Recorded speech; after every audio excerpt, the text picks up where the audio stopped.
Bienvenue sur notre stand, qui est magnifique, qui est d'ailleurs, il faut pas vous le dire, qui est d'ailleurs tourné vers la forêt.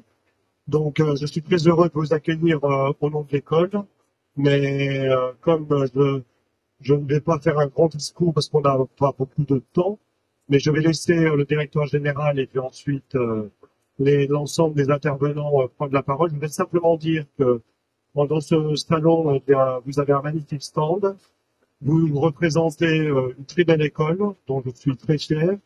Et je pense que au cours de cette semaine, eh bien, vous aurez montré une belle image d'AgroParisTech et que vous aurez pu faire rayonner le nom de cette école. D'ailleurs, quand on lève la tête, on voit très bien AgroParisTech, ce qui est une bonne chose. On a également eu des échanges, on aura encore avec Laurent, notamment avec l'ensemble du monde agricole, hein, puisqu'on a besoin de bien faire connaître l'école, ses ambitions et puis ses orientations. Voilà, donc sachez qu'on est mobilisé pour faire connaître cette belle école. Et puis je tiens à féliciter tous les étudiants qui aujourd'hui animent ce stand et le font vivre. Bravo à vous. C'est avec un immense plaisir que nous vous accueillons sur le stand d'AgroParisTech. Je viens d'ailleurs d'apprendre à l'instant même que ce stand a reçu un prix, le prix du coup de cœur au Salon international de l'agriculture. Merci et bravo à Cécile Maté, elle se cache là-bas, et aussi c'est pas de Monsieur Larsen. Donc bravo Cécile et bravo à toute ton équipe.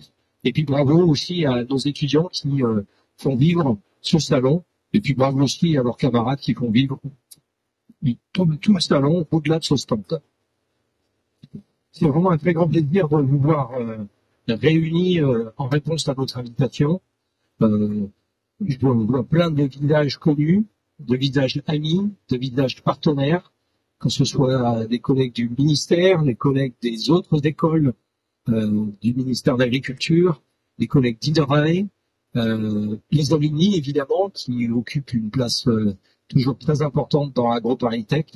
Donc merci à vous toutes et à vous tous d'avoir répondu à notre invitation. Cette année, on a décidé de faire un seul cocktail parce que finalement, on est une seule communauté qui réunit nos partenaires et les membres de la communauté AgroParisTech, les personnels, les étudiants, les diplômés.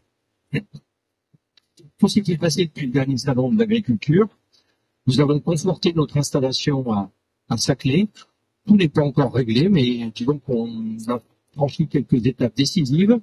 On a fait nos premiers fromages dans la halle alimentaire, on a fait nos premiers pains, donc ça progresse. Nous avons encore quelques petits soucis, mais nous avons bon espoir de les régler. Nous avons de nouveaux visages, donc évidemment tous les étudiants de première année qui n'étaient pas là l'année dernière et qu'on est très heureux de voir avec nous. Des nouveaux enseignants qui ont rejoint AgroParisTech, des nouveaux personnels. Je mentionne Étienne Verlier, alors il n'est pas nouveau à AgroParisTech, mais il est nouveau directeur général adjoint. Nous avons une nouvelle directrice générale adjointe avec Karine Bocquet. Et puis nous avons plein de collègues qui nous ont rejoints. Nous sommes en train de constituer une Dream Team à AgroParisTech. Je vois Astrid Le Tessier, notre nouvelle directrice des ressources humaines.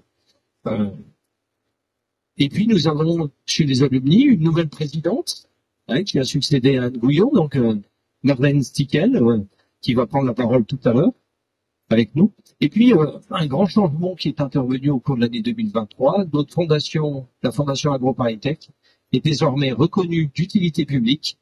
Donc je tiens à remercier toutes celles et tous ceux qui ont permis cette transformation exceptionnelle qui fait qu'aujourd'hui AgroParisTech rejoint le club très restreint des grandes écoles qui disposent d'une fondation reconnue d'utilité publique. Bravo à Margot, bravo à Chantal, elle est juste devant moi, hein. Bravo à Chantal, et bravo aussi à tous ceux, et merci à tous ceux de la communauté AgroParisTech ou le voisinage de la communauté AgroParisTech qui ont rendu possible la constitution de ce capital qui était la clé pour créer cette fondation reconnue d'utilité publique. Olivier Guilde en est le premier président. Il prendra la parole tout à l'heure. Donc merci à Olivier pour son engagement aux côtés de l'école. 1h30. 1h30. La communauté d'AgroParisTech doit se renouveler. Pour cela, on a besoin de nouveaux étudiants. Et il nous semble important d'être plus visible dans le paysage de l'enseignement supérieur. Donc nous avons pour la première fois participé à des salons étudiants et nous avons organisé des journées portes ouvertes qui ont été un grand succès sur le campus de Saclay. Et je remercie tous ceux dans la communauté AgroParisTech qui ont fait en sorte que ces journées portes ouvertes soient une réussite. Je vois Margot, mais les alumni étaient également présents pour expliquer quels sont les métiers de l'ingénieur agronome.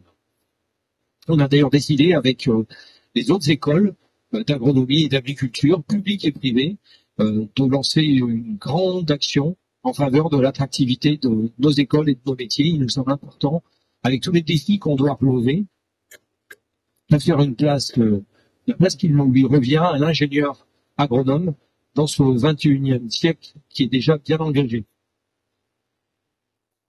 Tout à l'heure, nous avons restitué les résultats du comité d'analyse prospective agriculture et j'ai trouvé extrêmement intéressant à la fois la présentation qu'en ont fait tous les collègues, mais également les échanges qu'on a pu avoir avec les participants. Au cours de l'année 2023, nous avons élargi le réseau de European Bioeconomy Universities, le grand réseau européen d'écoles et d'universités des sciences du vivant. Nous avons désormais, aux côtés de nos amis de Wageningen, de Bologne, de Hohenheim, de Vienne, de Finlande, nous avons désormais également des collègues suédois et polonais, et nous sommes très heureux d'avoir pu étendre ainsi ce réseau.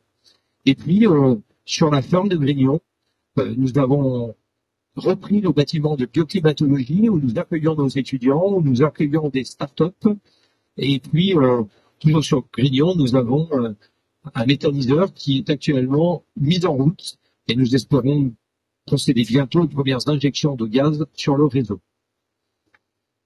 D'ici l'année prochaine, on vous donne évidemment rendez-vous sur le Salon international de l'agriculture l'année prochaine. Donc d'ici l'année prochaine, il va se passer beaucoup de choses. La Fondation, j'en suis sûr, va développer ses activités. Nous allons avoir nos activités évaluées par la commission du titre d'ingénieur et par le Haut Conseil de l'enseignement à la recherche et à l'enseignement supérieur. Et puis nous allons rentrer dans le vif du sujet de la réforme de la formation d'ingénieurs à AgroParisTech. Je suis sûr que nous lancerons de nombreux projets de recherche, de nombreux projets dans le domaine de l'enseignement et de l'innovation. Et alors, j'en profite pour indiquer que nous venons de lancer le premier appel à candidature pour rejoindre le Farming Lab, qui est installé dans le bâtiment de bioclimatologie sur la ferme de Grignon. Et donc, nous sommes ouverts à tout projet innovant dans le domaine de l'agriculture. Ils sont les bienvenus. N'hésitez pas à présenter vos candidatures. Toujours à Grignon, le 22 mai, nous vous donnons rendez-vous pour les journées de l'innovation.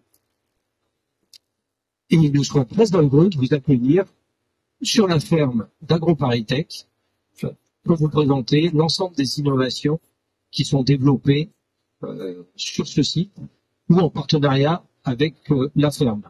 Je vois Jérôme Leroy qui nous rejoint sur notre stand de la ferme digitale. Bienvenue Jérôme. La ferme digitale dont AgroParisTech est très fière de faire partie.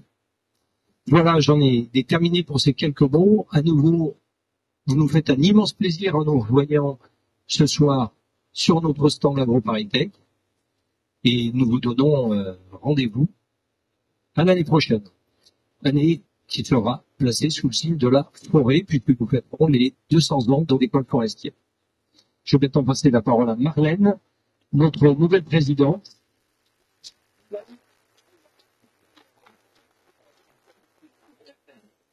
Bonsoir à tous.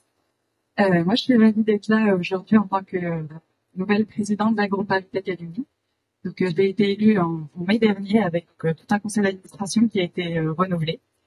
Donc, à travers moi, c'est aussi eux qui s'expriment. Donc, on est très content d'avoir été invités ce soir. Vous êtes nombreux alumni à être là parce que vous faites partie de la communauté AgroParisTech à travers vos métiers, mais aussi donc en tant qu'alumni.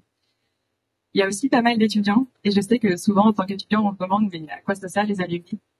Ben là ce soir vous avez l'occasion de rencontrer plein, donc allez-y, allez leur parler. Vous allez voir, on a vraiment plein de choses à s'apporter mutuellement, et vous avez je pense tout à gagner à faire confiance à votre réseau, parce que vous verrez qu'on est plein à avoir de très beaux métiers, et on sera ravis de pouvoir vous les expliquer et de vous inspirer si c'est possible. AgroParisTech Alumni, c'est aussi une association qui s'engage auprès de son école, à travers la réforme de l'enseignement qu'on a à cœur d'accompagner, mais aussi à travers d'autres écoles d'agro, parce qu'il y en a pas mal qui travaillent aussi dans l'Institut Agro, et on est très fiers d'être représentés dans plein d'endroits.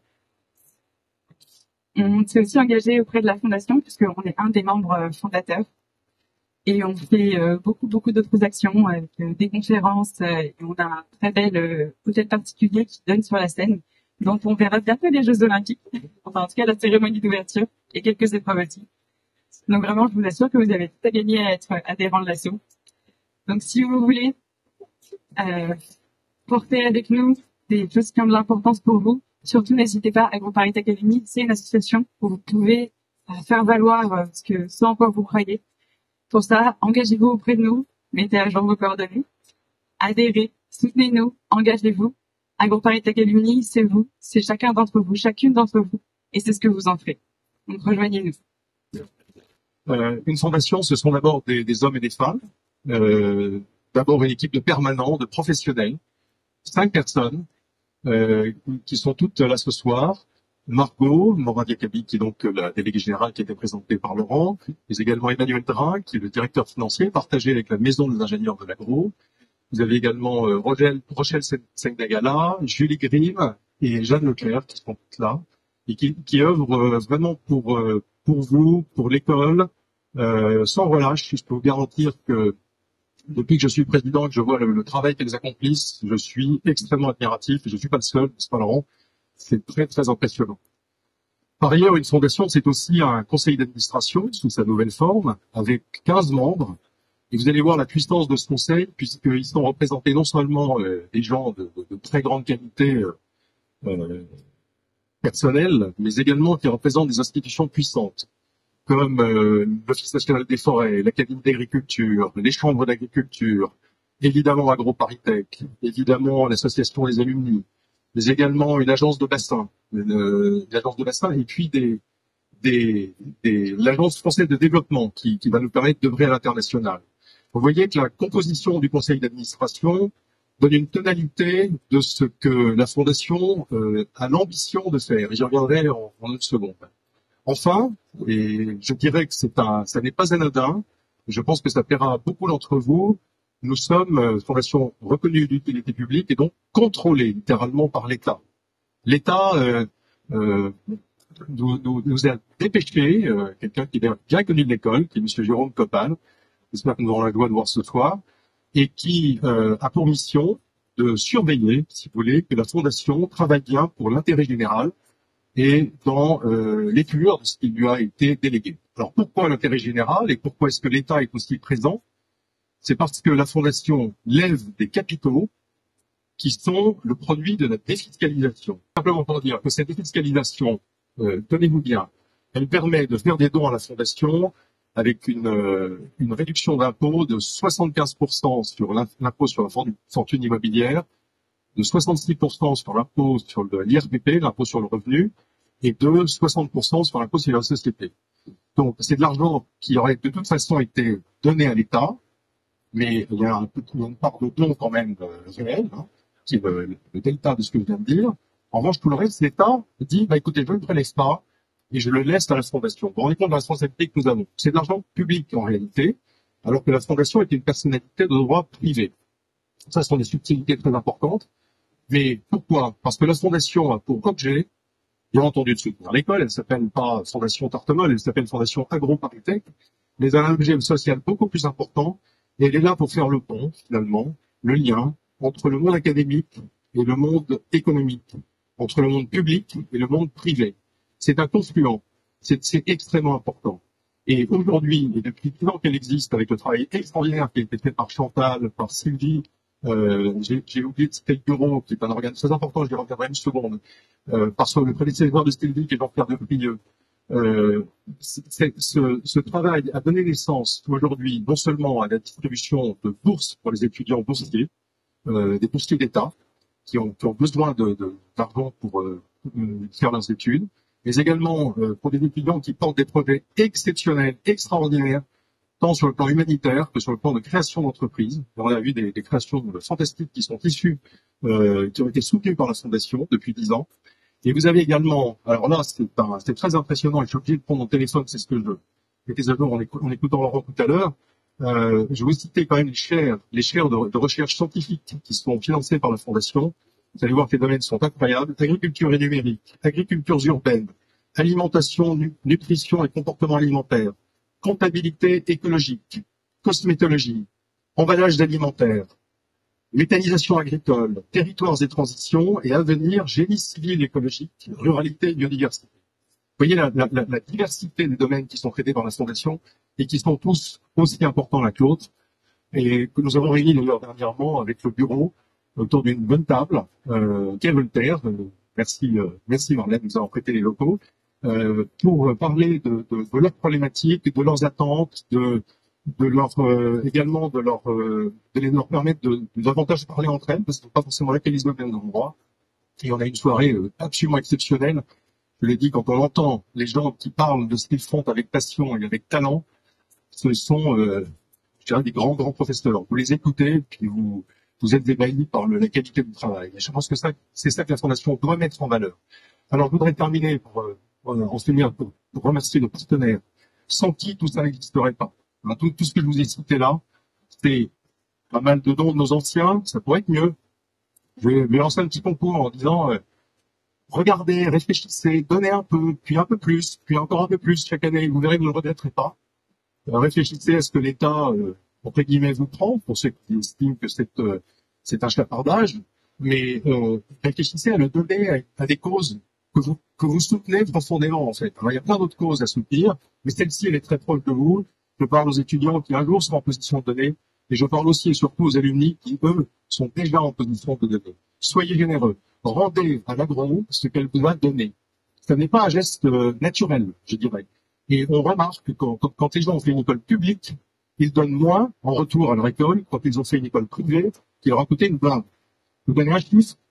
HEC récolte 20 millions d'euros par an, nous en sommes à 2. Donc on a un petit chemin, mais on voit que le chemin est tout à fait convenable. Je terminerai en disant que les thématiques sur lesquelles nous avons travaillé, grâce à nos partenaires, et je te remercie encore du fond du cœur pour tout ce qu'ils font pour nous, sont des thématiques essentielles qui nécessitent un peu de capitaux. Vous n'êtes pas sans savoir que le CGAER, le Conseil général de l'agriculture, de l'environnement et de l'alimentation des espaces ruraux, a publié un rapport en 2022 qui indique que rien que pour la transition climatique, l'adaptation des filières alimentaires et agricoles va nécessiter, avec une étude très approfondie, à peu près 3 milliards d'euros par an, pour non seulement atténuer les effets du changement climatique, mais également s'adapter. Et les sujets que je vous ai cités juste avant, je pense à la génie écologique, par exemple, la captation de l'eau, qui est un sujet très polémique, par exemple, vont venir au devant de la scène. On voit très bien aujourd'hui dans la Pyrénées-Orientales, plus de pluie, plus d'arboriculture en ce moment. Donc c'est dramatique. On le sait très bien. Donc on a besoin de beaucoup d'argent, et cet argent, il doit venir des institutions privées, parce que l'État, on le sait, est un peu limité dans ses moyens et ne peut pas tout faire. Et donc c'est à ça que la Fondation va servir. Donc là, je m'arrête là, mais on parlera ultérieurement d'une très grande ambition que nous avons. Vous verrez, on vous en reparlera plus tard.